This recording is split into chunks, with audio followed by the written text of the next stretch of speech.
ان میں سے کول اور منڈا قبیلے مشہور ہیں اور اپنی بولیاں بولتے تھے۔ یہ بات یاد رکھنا چاہیے کہ دنیا میں کوئی قوم ایسی نہیں ہے جو کوئی بولی بولتی نہ ہو۔ یہی بات تمام انسانوں میں ملتی ہے۔ ان کے 1000-1.5 برس کے بعد دراوڑ لوگ پچھم کی طرف سے آئے۔ وہ لوگ جنہیں دراوڑ کہا جاتا ہے، یہاں انہوں نے خوب ترقی کی۔ آج بھی مدراس، میسور، آندھرا پردیش اور کیرل میں یہی لوگ آباد ہیں۔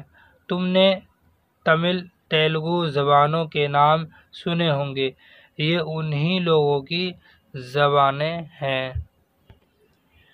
یہ تو تھا ہندوستان کا حال۔ باہر ایران، چین اور ترکستان وغیرہ میں ایک اور قوم جسے عام طور سے تاریخ میں آریہ کہا جاتا ہے، ترقی کر رہی تھی۔ یہ لوگ بہادر تھے، اچھی شکل رکھتے تھے، گھوڑے سے کام لینا اور کھیتی کرنا جانتے تھے۔ کوئی 3500 برس ہوئے یہ لوگ ہندوستان میں آئے اور انہوں نے یہاں کے پرانے بسنے والوں کو ہرا کر اتری بھارت میں اپنا راج قائم کیا۔ ان لوگوں نے بہت سی نظمیں، بھجن اور گیت لکھے۔ یہ بات یاد رکھنے کی ہے کہ یہ لوگ جو زبان بولتے تھے اسے آریائی زبان کہتے ہیں۔ سنسکرت اسی کی ایک شاخ ہے۔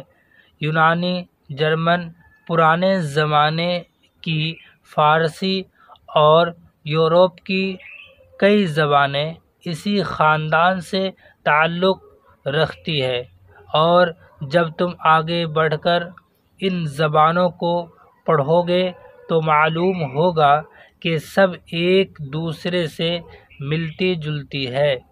زبانوں کی کہانی بڑی لمبی ہے، مزیدار ہے، مگر یہاں اس کے بیان کرنے کا موقع نہیں ہے۔ بس یہ یاد رکھنا چاہیے کہ سنسکرت انہی ہندوستانی آریوں کی زبان تھی۔ تمام لوگ سنسکرت نہیں بول سکتے تھے۔ یہاں پرانے بسنے والے یا تو اپنی بولیاں بولتے تھے یا ملی جلی زبانیں۔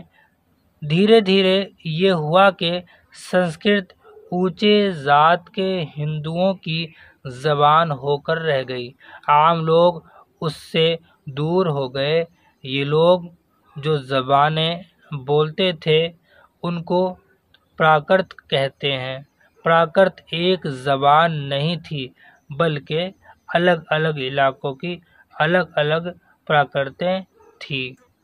ہندوستان لمبا چوڑا ملک تو ہے ہی، کسی حصے میں کوئی پراکرت بولی جاتی تھی، کسی میں کوئی۔ اب جو بدھ مت کا مقابلہ کرنے کے لیے سادھو اور سنت پیدا ہوئے تو انہوں نے بھی عام لوگوں پر اپنا اثر ڈالنے کے لیے پراکرتوں ہی میں گیت اور بھجن لکھے اور دھرم کرم کی باتیں کی۔ اس وقت دوسری پراکرتوں یا زبانوں کا ذکر کرنے کی ضرورت نہیں۔ اتری بھارت میں جو پراکرت بولی جاتی تھی، ہمیں اسی سے کام ہے۔ اس پراکرت کو شورسینی کہتے تھے۔ اسی کے پیٹ سے وہ بھاشائیں پیدا ہوئیں جن کو ہندوستانی، ہندی اور اردو کہتے ہیں۔ بنگالی، مراٹھی، گجراتی، پنجابی، سندھی، آسامی اور اڑیا بھی نئی آریائی زبانیں ہیں۔ یہ بھی تاریخ کا ایک دلچسپ اتفاق ہے کہ جب مسلمان ہندوستان میں آئے تو ان زبانوں کی بھی ترقی ہوئی۔ اگر اوپر لکھی ہوئی باتیں یاد رکھی جائے تو آگے کی کہانی اور زیادہ سمجھ میں آئے گی، اور معلوم ہوگا کہ 1000 عیسوی کے بعد سے جو نئی زبانیں ہندوستان میں بولی جانے لگی ان میں ایک اردو زبان بھی ہے۔ یہ زبان کہیں باہر سے نہیں آئی، یہیں پیدا ہوئی اور یہیں کے لوگوں نے اسے ترقی دی۔ اس کی بناوٹ، اس کا روپ سب ہندوستانی ہے۔ اگر یہ زبان کسی دوسرے ملک میں بھی بولی جانے لگے تو یہ وہاں کی زبان نہیں بن جائے گی، ہندوستانی ہی رہے گی۔ یہ میں نے آپ کو چیپٹر کی ریڈنگ کروا دی۔ آئیے ان کے معنی اور کوشچن آنسر کو پڑھتے ہیں۔ دیش، دیش کا مطلب ہے ملک یا دیس۔ قبیلہ کا مطلب ہے گروہ۔ پراکرت، پراکرت کا مطلب ہے عوامی بولی یا عام بول چال کی زبان۔ چلیے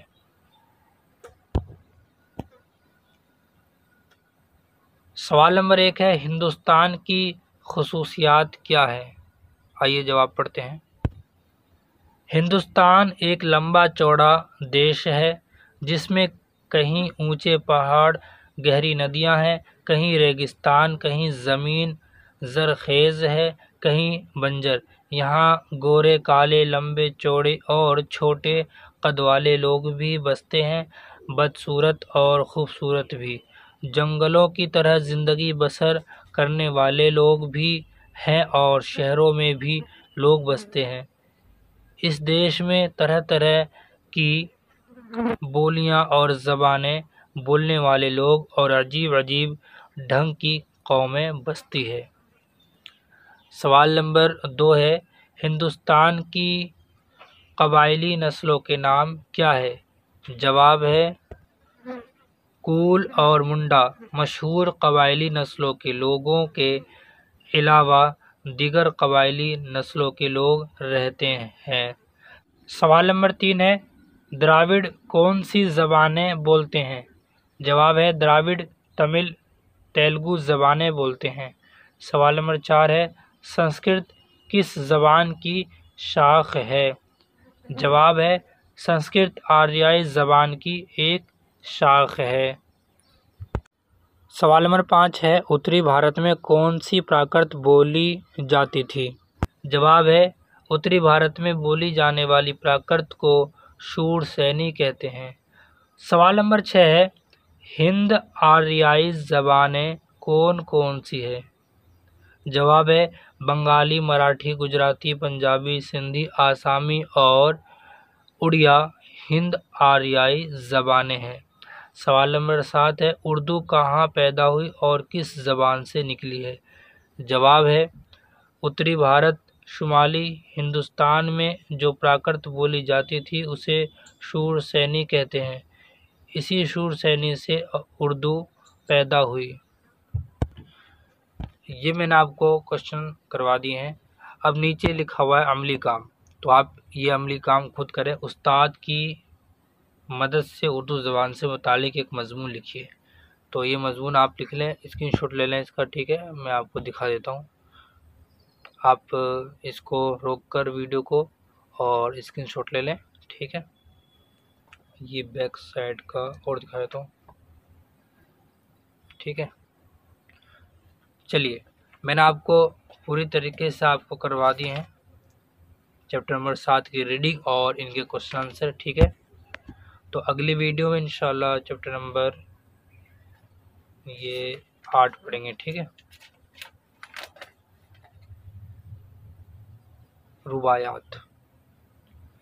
اور آپ سے ایک بات اور کہنا چاہتا ہوں کہ ہمارے عائشہ مسجد میں جو ہے وہ کام چل رہا ہے پتھر لگنے کا، تو اس سے پہلے جو ویڈیو ڈالی ہے اس ویڈیو کو آپ کو دیکھنا ہے، ڈسکرپشن میں میں لنک ڈال دوں گا، ٹھیک ہے؟ تو عائشہ مسجد میں پتھر لگانے کا کام شروع ہے، تو صرف اس ویڈیو کو آپ کو 12 سے 13 منٹ آپ کو دیکھنا ہے اور اپنے دوستوں میں شیئر ضرور کرنا ہے، ٹھیک ہے؟